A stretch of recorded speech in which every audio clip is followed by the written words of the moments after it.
Good afternoon guys, magandang hapon sa lahat.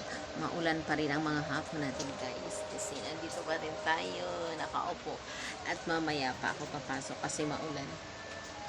Guys, may real talk tayo sa kapatid natin ha, real talk. Yung kapatid ko, hindi pa naman sila kasal pero namanika na. Siyempre may time talaga na umalis ka na sa trabaho kasi expected mo talaga na makapunta ka. Hindi ko pa siya kasi nakuha kasi nahihirapan din ako ngayon sa sitwasyon namin. Tapos sa pang-plane ng ticket kasi minsan yung kita ko rin hanggang tama lang talaga, mahina ang ispa ngayon kaya hindi ko muna siya kinuha. So ngayon, nagtrabaho siya, pumasok siya sa munisipyo. Pero bago yun siya pumasok guys, marami na siyang narinig sa babae na ito, makipaghiwalay.